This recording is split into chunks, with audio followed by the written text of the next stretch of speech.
welcome to another deep dive. Today we're going to be looking at quantum physics. Yeah, quantum physics and Buddhism. And Buddhist philosophy. Yeah. And specifically. Yeah. Some of the interesting intersections. Yeah, like how they kind of overlap and yeah. like maybe have something to say to each other. Yeah, about the nature of reality. Yeah, about the nature of reality. Yeah. Impermanence, emptiness. The role of the observer. The role of the observer. Yeah. All that kind of stuff, so. It's a rich topic for sure. We've got some great material to work with today. We do.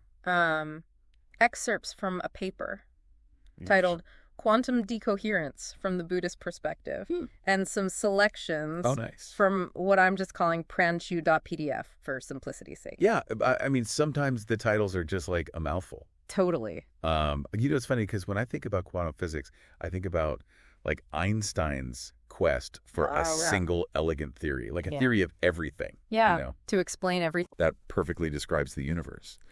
But, our sources actually point to a pretty significant shift in thinking from that kind of classical model of physics, like you were talking about. Yeah. It just doesn't hold up at the quantum level. Yeah. Like we run into inconsistencies and counterintuitive aspects that have led a lot of physicists to kind of move away from this search for one ultimate description of reality. Yeah, it seems almost like there's this inherent uncertainty, right? Yeah. Yeah, and it's interesting because even Stephen Hawking, who you might think like... Right. Mr. Universe. Yeah, Mr. Universe, Figure it all out. He would be all about finding... the ultimate equation. That ultimate equation, but even he... Yeah, he kind of came to accept that we might never truly know what reality is. Wow. So we've got this uncertainty built into the physics itself, and that seems to resonate with how Buddhism views the world too. Right? Yeah, absolutely. In fact, the quantum decoherence paper quotes Arya Deva, who said that if someone even begins to question the nature of reality, it will shatter samsara into pieces. Oh, wow. Samsara, of course, being that... cycle of suffering and rebirth. Yeah, exactly. That cycle of suffering and rebirth in Buddhist thought. Yeah. So it suggests that just like questioning our assumptions about reality is kind of a step towards liberation. That's a pretty radical idea because we usually think of like physics as providing answers. Right. But here it's almost like... it's leading to more questions. It's leading to more questions. Yeah. Right. Okay. So one of the big questions that I think both quantum physics and Buddhist inquiry have in common is like how our observations shape reality. Yeah, absolutely. Right. This brings us to the idea of quantum decoherence. Okay. Have you ever heard of Schrodinger's cat? Oh, yeah. Isn't that the thought experiment where the cat is... it's both alive and dead. And dead. Until you open the box. Yeah. Until you open the box. Right. So quantum decoherence is the process where a system goes from existing in a superposition of states, that cat, maybe alive, maybe dead, to a fixed observable state. So in other words, it's the transition from that quantum world of possibilities to the classical world that we experience every day. So before we open the box... the cat is in this blurry state of maybe alive, maybe dead, but the act of us observing it forces it into one outcome or the other. Yeah. It's almost like our observation creates the reality. Yeah, that's the heart of it. And it's something that quantum physics can't fully explain. We get probabilities, but not a definitive reason why one possibility becomes reality over another. And this kind of connects to a Buddhist concept called vikalpa. Vikalpa. Yeah. Pranchu.pdf describes it as special thought constructs arising from our five senses, prapanyaka, as it's known in Buddhist terminology. Okay. And these vikalpa shape our perception of what's real. So it's not just that we're like passively taking in the world around us. We're actively constructing it. Right. Through our senses and the thoughts that come from them. That's the idea. Yeah, it reminds me of a passage from the Upali Requested Sutra. Where Buddha says there's no creator God. Instead, existence comes about through the power of thoughts and conceptualization. Yeah. So our minds, in a way, are constantly projecting a reality based on our limited senses and karmic tendencies, our predispositions formed by past actions. So like in the quantum decoherence paper, they talk about like ghosts seeing the Ganges River as pus, while divine beings see it as nectar. Right. So what's real kind of depends entirely on who's looking. On who's looking. Yeah. Wow. So it all points to the very subjective nature of our reality. Yeah. And this is where the Buddhist concept of interdependent production comes in. Interdependent production. Okay, so which is also sometimes called dependent origination. Okay, yeah, let's unpack that a bit. What exactly does that mean? Sure. So in essence, it means that everything is interconnected and constantly changing, arising and dissolving moment by moment. Okay. Nothing exists in isolation. Pranshu.pdf even breaks down the etymology, explaining that praticca samutpada, yes, the Sanskrit term, literally means interdependent production, set into constant motion. I love that. So it's less like a finished painting and more like a verb. Exactly. This constant state of flux. Right, and this challenges our perception of a fixed, solid reality. And it really aligns with what we're seeing in quantum physics, where things are much less defined than they appear to our everyday senses. So we've got quantum physics telling us reality is fuzzy. We've got Buddhism saying it's all interconnected and constant motion. I'm really starting to see how these ideas resonate. Yeah, and they both challenge our usual way of thinking. Right. Acharya Chandrakirti, a master from the Nalanda tradition, describes it well.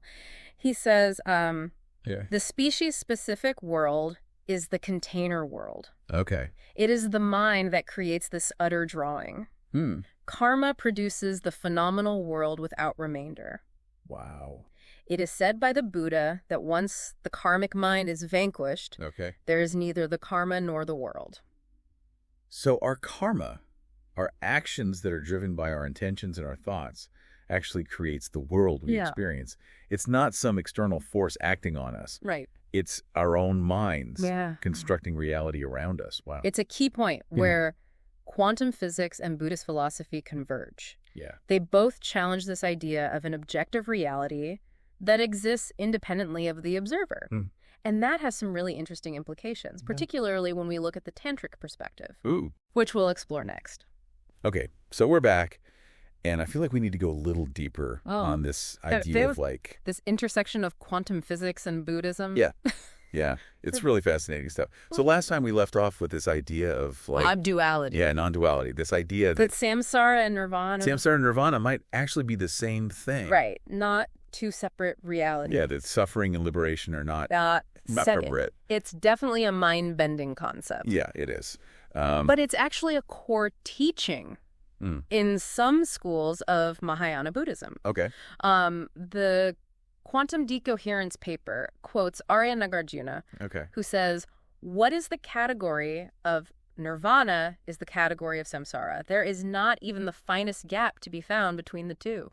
So it's not like we're trying to reach nirvana as some kind of like distant state that we achieve after death. Yeah, like in a sleep. Or like through years and years of meditation. Right. It's more about recognizing a potential for liberation that's already present in our everyday experience. So if samsara and nirvana are ultimately the same, does that mean that our actions don't really matter? Right.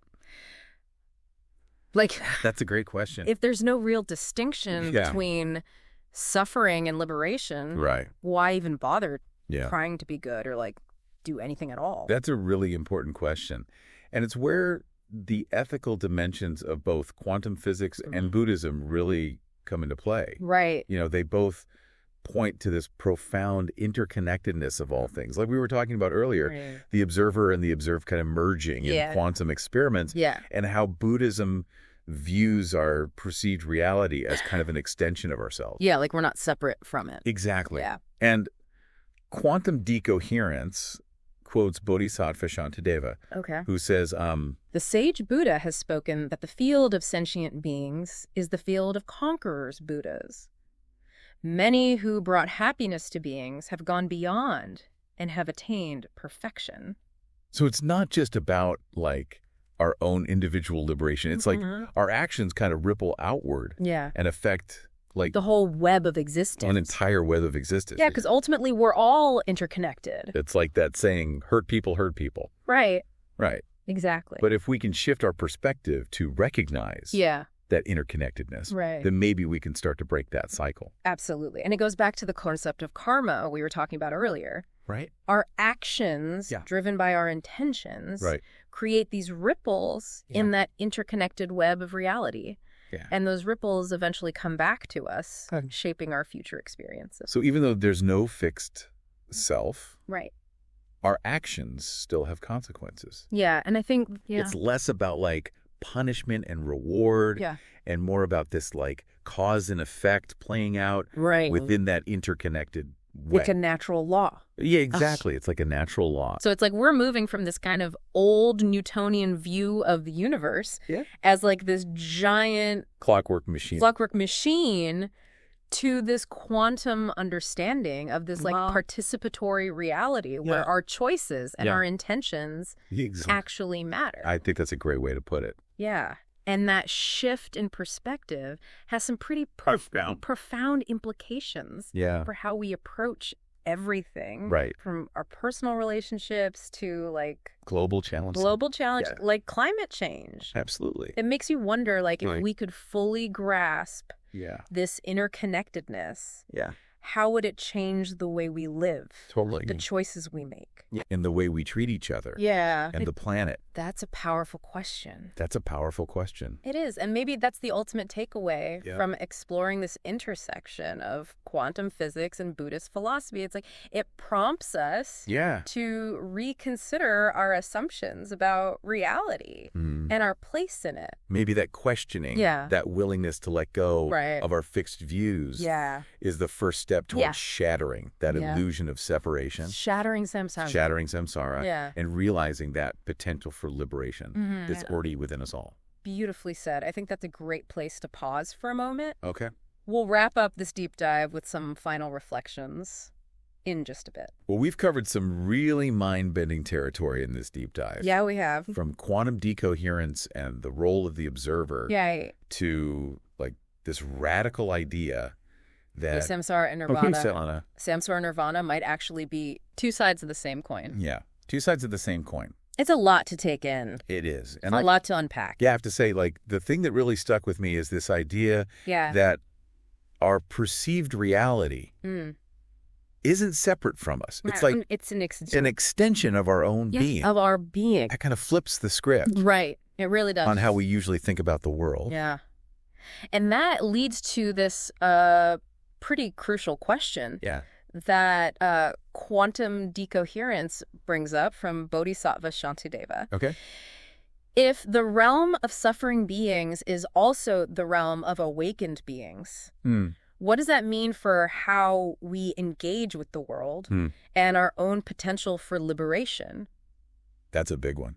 I mean, it's almost like... It is a big one. It's like we're being challenged to recognize the potential for awakening in everyone and everything, including ourselves, and that kind of Buddha nature, that Buddha nature, that's kind of inherent. It's always there in everything. And it calls for both wisdom and compassion. You know, wisdom to understand that deep interconnectedness of all things, and compassion to act in a way that alleviates suffering and contributes to the well-being of everyone. I mean, it's a beautiful vision. It is. But it also feels kind of daunting. It's like we're all being asked to step up and be these bodhisattvas. Right, like these beings dedicated to helping all beings achieve liberation. Yeah, it's like, how do we even begin to do that? How do we even begin to do that in our everyday lives? I think it starts with just cultivating mindfulness in our daily lives, treating others with kindness and respect. And making choices that align with our values. So it's really about embodying those principles in our everyday actions. Exactly. It's recognizing that even the smallest acts of kindness or understanding can have a ripple effect and contribute to a more compassionate and awakened world. It makes me think of Bodhisattva Shanadeva's prayer, the Bodhikaravatara. He says, for as long as space remains, for as long as sentient beings remain. Until then, may I too remain to dispel the miseries of the world. It's a powerful statement. It is. It really is. And there's so much compassion. Yeah, so much compassion. In that statement. Yeah. I don't know about you, but this whole conversation has really sparked this desire in me to delve deeper into these sources, I feel like. Yeah, me too. We've only just scratched the surface. Yeah, scratched the surface. Of these incredible ideas. And there's always more to uncover. Right. Maybe that's the real invitation here, offered by both quantum physics and Buddhist philosophy. Yeah. To never stop questioning. Exploring and being open to new ways of understanding reality and our place in it. So, for our listeners out there, we'll leave you with this final thought. Okay. If the realm of suffering beings is also the realm of awakened beings, what does that mean for how you engage with the world? Right. In your own potential. Your own potential. Liberation. Yeah, sure. Keep diving deep. Keep diving deep.